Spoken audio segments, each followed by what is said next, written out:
মুসাল্লি সকল যাবতীয় হামদ সানা সত্য সানা কেবলমাত্র আল্লাহ সুবহানাহু ওয়া তাআলার জন্য,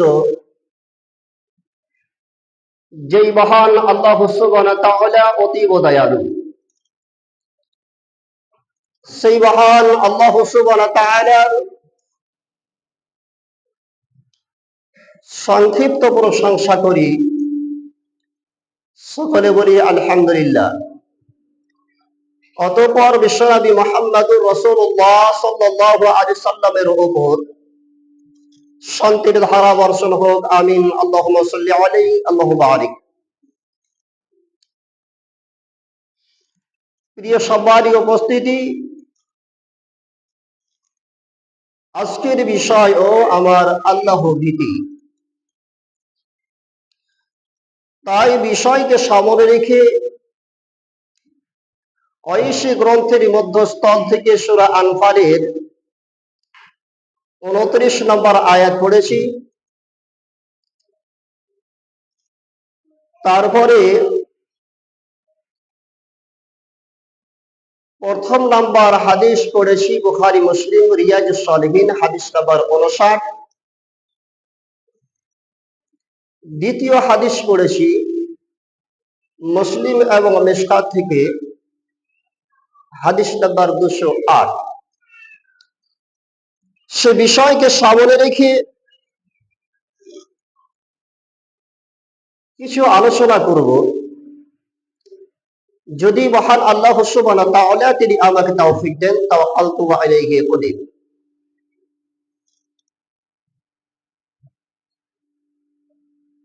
আল্লাহ সুবহানাহু ওয়া তাআলা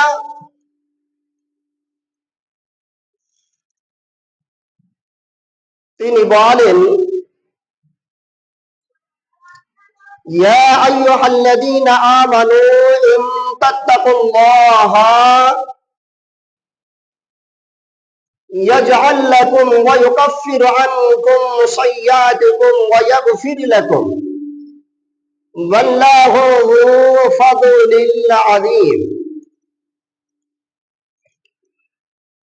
আল্লাহ সুবহানাহু ওয়া তাআলা তিনি বলেন, ইয়া আইয়ুহাল্লাযীনা আমানু ইন তাত্তাকুল্লাহ, হে ঈমানদার নরনারী, ইন তাত্তাকুল্লাহ,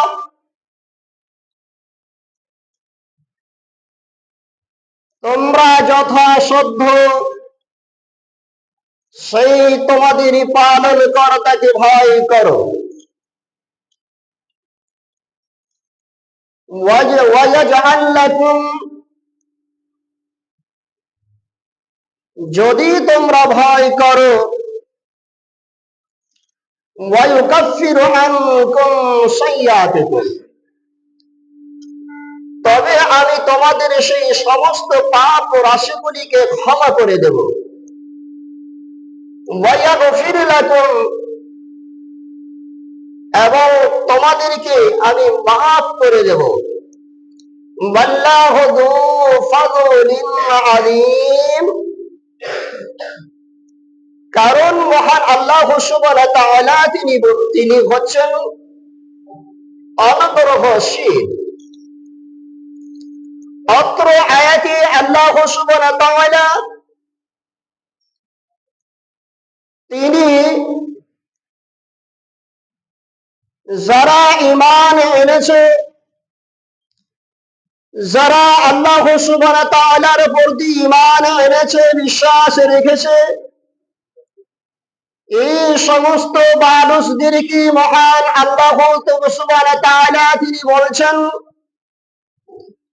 যে তারা যদি আমাকে যথাসাধ্য ভয় করে, তবে আমি তাদের সেই সমস্ত পাপগুলিকে, অপরাধগুলিকে ক্ষমা করে দেব। কারণ আল্লাহ সুবহানাহু ওয়া তাআলা তিনি হচ্ছেন অতীব ক্ষমা, অনুগ্রহশীল। প্রিয় সম্মানীয় উপস্থিতি, তো মহান আল্লাহ সুবহানাহু ওয়া তাআলা তিনি হচ্ছেন অতীব দয়ালু। সে এবং যারা আল্লাহ সুবহানাহু ওয়া তাআলাকে ভয় করে, আল্লাহ সুবহানাহু ওয়া তাআলা তাদের পাপগুলিকে ক্ষমা করে দেন, তাদের অপরাধগুলিকে ক্ষমা করে দেন, তাদের পাপগুলিকে ক্ষমা করে দেওয়া হয়।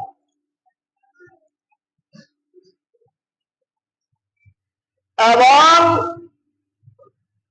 যারা আল্লাহ সুবহানাহু ওয়া তাআলাকে ভয় করে, এদের জন্য মহান আল্লাহ সুবহানাহু ওয়া তাআলা পুরস্কার রেখেছেন।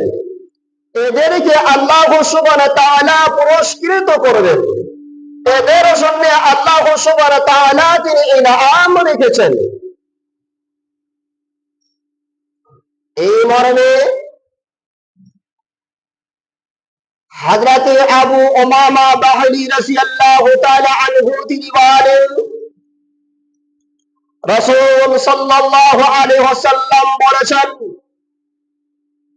যে মহান আল্লাহ সুবহানাহু ওয়া তাআলার কাছে চারটি জিনিস হচ্ছে অতীব প্রিয়।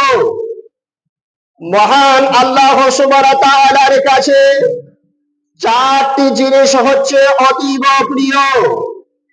তার মধ্যে দুইটি হচ্ছে ফোঁটা, দুইটি হচ্ছে ফোঁটা এবং দুইটি হচ্ছে চিহ্ন। দুইটি হচ্ছে ফোঁটা এবং দুইটি হচ্ছে চিহ্ন। চিহ্ন এই চারটি জিনিস, এই চারটি জিনিস মহান আল্লাহ সুবহানাহু ওয়া তাআলার কাছে অতি প্রিয়, অতি ভালো, সর্বশ্রেষ্ঠ। এই চারটি জিনিস, চারটি জিনিস কি? হযরতে আবু উমামা বাহলি রাদিয়াল্লাহু তাআলা আনহু তিনি বলেন, রাসূল সাল্লাল্লাহু আলাইহি ওয়াসাল্লাম তিনি বলেছেন, প্রথম দুটি ফোঁটা হচ্ছে ওই ফোঁটা যে গভীর রাত্রিতে ওঠে আল্লাহ সুবহানাহু ওয়া তাআলার দরবারে আল্লাহ সুবহানাহু ওয়া তাআলাকে ভয় করে কান্না করতে করতে যেই চোখ দিয়ে পানি ঝরালো, এই ফোঁটা আল্লাহ সুবহানাহু ওয়া তাআলার কাছে সর্বোত্তম, সর্বোত্তম ফোঁটা, সর্বোত্তম ফোঁটা, সবচাইতে ভালো ফোঁটা। এটি হচ্ছে আল্লাহ সুবহানাহু ওয়া তাআলার কাছে সর্বাধিক প্রিয়। দুই নাম্বার হচ্ছে, দ্বিতীয় নাম্বার হলো রাসূল সাল্লাল্লাহু আলাইহি ওয়াসাল্লাম তিনি বলেন, দ্বিতীয় ফোঁটা হচ্ছে যেই ব্যক্তি আল্লাহর পথে সংগ্রাম করতে গিয়ে, অন্যায়ের বিরুদ্ধে প্রতিবাদ করতে গিয়ে, রাহাজানির বিরুদ্ধে প্রতিবাদ করতে গিয়ে, মদ জুয়া লটারির বিরুদ্ধে প্রতিবাদ করতে গিয়ে, দেশে দেশে যেই নির্যাতন জুলুম চলছে এর বিষয়ে প্রতিবাদ করতে গিয়ে, এক কথায় আল্লাহর রাস্তায় প্রতিবাদ, আল্লাহর রাস্তায় সেই জিহাদ করতে গিয়ে যেই জায়গা থেকে আপনার রক্ত পড়বে, এই রক্তের ফোঁটা জমিনে পড়বে, এই রক্তের ফোঁটাটি হচ্ছে আল্লাহ সুবহানাহু ওয়া তাআলার কাছে সবচাইতে প্রিয়। দুইটি ফোঁটাটা হলে, এক নম্বরে ফোঁটা হলো আল্লাহ সুবহানাহু ওয়া তাআলাকে ভয় করে কান্না করে যেই চোখ দিয়ে পানি পড়ে, এই চোখের ফোঁটা, চোখের পানিটা হচ্ছে আল্লাহ সুবহানাহু ওয়া তাআলার কাছে সর্বাধিক প্রিয়। এবং দুই নাম্বার হচ্ছে আল্লাহ সুবহানাহু ওয়া তাআলার পথে জিহাদ করতে গিয়ে যেই জখম হতে রক্ত পড়ে, এই ফোঁটা আল্লাহ সুবহানাহু ওয়া তাআলার কাছে সর্বাধিক প্রিয়। এবারে আসি, রাসূল সাল্লাল্লাহু আলাইহি ওয়াসাল্লাম তিনি বলেছেন, রাসূল সাল্লাল্লাহু আলাইহি ওয়াসাল্লাম তিনি বলেন যে দুই চিহ্ন সবচাইতে আল্লাহ সুবহানাহু ওয়া তাআলার কাছে প্রিয়, এই দুই চিহ্নের মধ্যে হচ্ছে আপনি সেই আল্লাহ সুবহানাহু ওয়া তাআলার পথে জিহাদ করতে গিয়ে আপনার সেই জখম হয়, এই জখমের চিহ্ন আল্লাহ সুবহানাহু ওয়া তাআলার কাছে সর্বাধিক প্রিয়। আল্লাহ সুবহানাহু ওয়া তাআলার পথে জিহাদ করতে গিয়ে আপনার শরীরে যে আঘাত হয়, এই আঘাতের চিহ্ন আল্লাহ সুবহানাহু ওয়া তাআলার কাছে সর্বাধিক প্রিয়। এবং 2 নম্বর প্রিয় হচ্ছে যেই ব্যক্তি আল্লাহ সুবহানাহু ওয়া তাআলার ফরজ আদায় করতে গিয়ে, আল্লাহ সুবহানাহু ওয়া তাআলার ইবাদত করতে গিয়ে, আল্লাহ সুবহানাহু ওয়া তাআলার ফরজ আদায় করতে গিয়ে যেই কপালে, হাঁটুতে এবং বিড়লিতে যেই চিহ্ন বলে, এই চিহ্নগুলি হচ্ছে আল্লাহ সুবহানাহু ওয়া তাআলার কাছে সর্বাধিক প্রিয়। এই চারটি জিনিস আল্লাহ সুবহানাহু ওয়া তাআলার কাছে সর্বাধিক প্রিয়। এ কথা রাসূল সাল্লাল্লাহু আলাইহি ওয়াসাল্লাম তিনি বলেন। প্রথম হচ্ছে চোখের পানি, দ্বিতীয় হচ্ছে রক্তের ফোঁটা, তৃতীয় হচ্ছে সেই জখমের চিহ্ন, চতুর্থ নাম্বার হচ্ছে আপনি সেই নামাজের মাধ্যমে নামাজ পড়তে গিয়ে দেখা যায়, নামাজ পড়তে গিয়ে কপালে আপনার ঘটটা পড়ে যায়, চিহ্ন পড়ে যায়, হাঁটুতে ঘটটা পড়ে যায়, আপনার সেই টাকনুতে ঘটটা পড়ে যায়। এই চিহ্ন হচ্ছে আল্লাহ সুবহানাহু ওয়া তাআলার কাছে সর্বাধিক প্রিয়। প্রিয় সম্মানীয় উপস্থিতি, হযরত আবু হুরায়রা রাদিয়াল্লাহু তাআলা আনহু তিনি বলেন, আন আবি হুরায়রা রাদিয়াল্লাহু আনহু কিলা ইয়া রাসূলুল্লাহি মান আকরামুন নাস। রাসূল সাল্লাল্লাহু আলাইহি সাল্লামকে হযরত আবু হুরায়রা রাদিয়াল্লাহু তাআলা আনহু তিনি একদা জিজ্ঞেস করলেন, কিলা ইয়া রাসূলুল্লাহি মান আকরামুন নাস, হে আল্লাহর রাসূল বলুন দেখি পৃথিবীর বুকে সবচাইতে মর্যাদাশীল কোন ব্যক্তি? বিশ্বনবী মুহাম্মদ রাসূলুল্লাহ সাল্লাল্লাহু আলাইহি সাল্লামকে হযরত আবু হুরায়রা রাদিয়াল্লাহু তাআলা আনহু তিনি জিজ্ঞেস করলেন, কিলা ইয়া রাসূলুল্লাহি মান আকরামুন নাস, হে আল্লাহর রাসূল বলুন পৃথিবীর বুকে সবচাইতে আল্লাহ সুবহানাহু ওয়া তাআলার কাছে সর্বাধিক প্রিয় কোন ব্যক্তি? বিশ্বনবী মুহাম্মদ রাসূলুল্লাহ সাল্লাল্লাহু আলাইহি সাল্লাম তিনি বললেন, আত্তাহুম। রাসূল সাল্লাল্লাহু আলাইহি ওয়াসাল্লাম তিনি বলছেন, আল্লাহ সুবহানাহু ওয়া তাআলার কাছে সবচাইতে প্রিয় ব্যক্তি হচ্ছে সেই, আল্লাহ সুবহানাহু ওয়া তাআলার কাছে প্রিয় ব্যক্তি হচ্ছে সেই যেই ব্যক্তি আল্লাহ সুবহানাহু ওয়া তাআলাকে যত ভয় করবে, আল্লাহ সুবহানাহু ওয়া তাআলাকে যত ভয় করবে, সেই ব্যক্তি হচ্ছে সবচাইতে প্রিয়, সবচাইতে মর্যাদাশীল, সবচাইতে মর্যাদাবান ব্যক্তি আল্লাহ সুবহানাহু ওয়া তাআলার কাছে হচ্ছেন রাসূল সাল্লাল্লাহু আলাইহি সাল্লাম তিনি বলছেন, আল্লাহ সুবহানাহু ওয়া তাআলাকে যে বেশি ভয় করবে, সেই আল্লাহ সুবহানাহু ওয়া তাআলার যার অন্তরে আল্লাহ সুবহানাহু ওয়া তাআলার বেশি ভয় থাকবে, সেই ব্যক্তি হচ্ছে আল্লাহ সুবহানাহু ওয়া তাআলার কাছে সর্বাধিক মর্যাদা সম্পন্ন। তাই রাসূল সাল্লাল্লাহু আলাইহি সাল্লাম বলেন, মান তাবা বিহি আমালুহু, মান তাবা বিহি আমালুহু ইউসরা নাসাবুহু। রাসূল সাল্লাল্লাহু আলাইহি ওয়াসাল্লাম তিনি বলেন, যদি কোনো ব্যক্তির কর্ম যদি তাকে পিছিয়ে দেয়, কোনো ব্যক্তির কর্ম যদি তাকে পিছিয়ে দেয়, কোনো ব্যক্তির কর্ম যদি তাকে পিছিয়ে দেয়, তাহলে নাসাবুহু, আল্লাহর রাসূল তিনি বলছেন তাকে তার বংশ মর্যাদা কখনো এগিয়ে দিতে পারে না। রাসূল সাল্লাল্লাহু আলাইহি ওয়াসাল্লাম তিনি বলছেন, মা তাবা বিহি আমালুহু ইসরা, কোন ব্যক্তিকে যদি তার কর্ম, তার আমল যদি পিছিয়ে দেয়, কোন ব্যক্তিকে তার আমল এবং কর্ম যদি পিছিয়ে দেয়, নাসাবুহু, তবে সেই ব্যক্তিকে তার বংশ কখনো এগিয়ে দিতে পারে না, তাকে মর্যাদার জায়গাতে পৌঁছে দিতে পারে না। এ কথা রাসূল সাল্লাল্লাহু আলাইহি ওয়াসাল্লাম তিনি বলছেন। অত্র হাদিস দ্বারা প্রমাণিত হয়, অত্র হাদিস এবং কুরআন দ্বারা প্রমাণিত হয়, যারা আল্লাহ সুবহানাহু ওয়া তাআলাকে ভয় করে, যারা আল্লাহ সুবহানাহু ওয়া তাআলাকে ভয় করে, এদের মর্যাদা আল্লাহ সুবহানাহু ওয়া তাআলার কাছে রয়েছে, এদেরকে মর্যাদা সম্পন্ন ব্যক্তি বলে রাসূল সাল্লাল্লাহু আলাইহি ওয়াসাল্লাম এবং মহান আল্লাহ সুবহানাহু ওয়া তাআলা আখ্যায়িত করেছেন। প্রিয় সম্মানীয় উপস্থিতি, এবং অত্র হাদিস এবং কোরআন দ্বারা বুঝতে পারা যায় যে মানুষ কখনো সেই বংশের কারণে, সেই মানুষটা আমলের কারণে, কর্মের কারণে পিছিয়ে যায়, সেই মানুষটা কখনো বংশের সেই মর্যাদার কারণে সে কখনো এগিয়ে দিতে পারে না, তাই সে এগোতে পারে না। কেবলমাত্র যদি তাকে এগোতে হয়, কেবলমাত্র যদি তাকে অগ্রসর হতে হয়, কেবলমাত্র যদি অগ্রসর এবং পিছনের কারণে হয়ে থাকে, তাহলে তার হলো কর্ম, তার হলো আমল।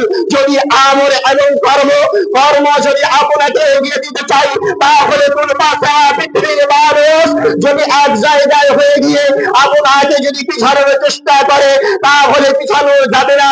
পক্ষান্তরে যদি আপনার কর্ম আপনাকে কিছুতে ফেলে দেয়, তাহলে আপনার সারা বিশ্বের মানুষ মিলে আপনাকে এগিয়ে দিতে পারবে না। এই কথাই রাসূল সাল্লাল্লাহু আলাইহি ওয়াসাল্লাম অত্র হাদিসের মধ্যে বলেছেন। প্রিয় সম্মানীয় উপস্থিতি, অত্র হাদিস এবং কোরআন দ্বারা মহান আল্লাহ সুবহানাহু ওয়া তাআলা তিনি কথায় বলতে চাইছেন, পৃথিবীর মানুষ সর্বাধিক প্রিয় ব্যক্তি হচ্ছে সেই আমার কাছে যে যতটা ভয় করে। তাই আল্লাহ সুবহানাহু ওয়া তাআলা তিনি বলছেন, ফাত্তাকুল্লাহ মান ইসতাতা'তুম। আল্লাহ সুবহানাহু ওয়া তাআলা তিনি বলছেন, তোমরা আমাকে ভয় করো যথাসাধ্য, যতটা হয় ততটা তোমরা আমাকে ভয় করো। কারণ যার ভিতরে ভয় রয়েছে সে কখনো নীরবে ঘুমিয়ে থাকতে পারে না। যার ভিতরে আল্লাহ সুবহানাহু ওয়া তাআলার ভয় রয়েছে সে কখনো নীরবে ঘুমিয়ে থাকতে পারে না। কি করে ঘুমাও তুমি নামাজ করে কাজা, কি করে ঘুমাও তুমি নামাজ করে কাজা, কখনো হতে পারে তোমার জানাজা। কি করে ঘুমিয়ে থাকো তুমি নামাজ করে কাজা, কখনো হতে পারে তোমার জানাজা। প্রিয় সম্মানীয় উপস্থিতি, মহান আল্লাহ সুবহানাহু ওয়া তাআলা এবং রাসূল সাল্লাল্লাহু আলাইহি সাল্লাম আপনাকে দৈনন্দিন 5 বার ডাক দেন, দৈনন্দিন 5 বার ডাক দেন, দৈনন্দিন 5 বার ডাক দেন।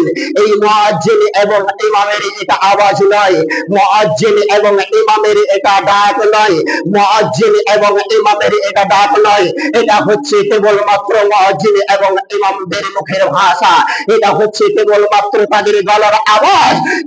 কিন্তু প্রকৃতপক্ষে হচ্ছে এটা আল্লাহ এবং আল্লাহ রাসূলের ডাক, আল্লাহ এবং আল্লাহ রাসূলের ডাক। কি করে মানুষ মহান আল্লাহ সুবহানাহু ওয়া তাআলা এবং রাসূল সাল্লাল্লাহু আলাইহি সাল্লাম তিনি বলছেন, মহান আল্লাহ সুবহানাহু ওয়া তাআলা রাসূল তিনি বলছেন, হাইয়া আলাস সালাহ, হে মানুষ তোমরা নামাজের দিকে এসো।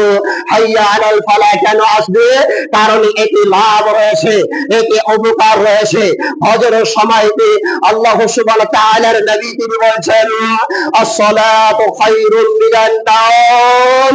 হে পৃথিবীর মানুষ, নামাজ হচ্ছে ঘুম চাইতে উত্তম, সালাত হচ্ছে ঘুম চাইতে উত্তম। তাহলে আপনি কি করে সেই ঘুম পাড়তে পারেন? কি করে আপনার চোখে ঘুম আসতে পারে? কি করে আপনি ঘুমাতে পারেন? কি করে নামাজকে বাদ দিয়ে আপনি ঘুমাতে পারেন? তাহলে আপনি কি করে বলতে পারেন যে আমার ভিতরে আল্লাহর ভয় রয়েছে, আমি আল্লাহকে ভয় করি? এটা কখনোই হতে পারে না। সুতরাং আল্লাহ সুবহানাহু ওয়া তাআলা তিনি বলছেন, ফাত্তাকুল্লাহ মাস্তাতা'তুম, তোমরা যথাসাধ্য আমাকে ভয় করার চেষ্টা করো। দেখবেন যখন আপনার আমার অন্তরে আল্লাহ সুবহানাহু ওয়া তাআলার ভয় এসে যাবে, তখন আমি ফজরের সময়তে বিছানায় থাকতে পারি না। যখন আপনার আমার ভিতরে যখন আল্লাহর ভয় আসবে, জোহরের আযান হচ্ছে, আল্লাহ এবং আল্লাহর রাসূল ডাক দিচ্ছেন, আমি সেই নামাজ থেকে দূরে থাকতে পারি না। প্রিয় সম্মানীয় উপস্থিতি, মহান আল্লাহ সুবহানাহু ওয়া তাআলা তিনি যেন আমাদেরকে বুঝদান করেন, আল্লাহ সুবহানাহু ওয়া তাআলা তিনি যেন আমাদেরকে সঠিক পথের দিশা দেন। বলি আমিন। ওয়া মা আলাইনা ইল্লাল বালাগ।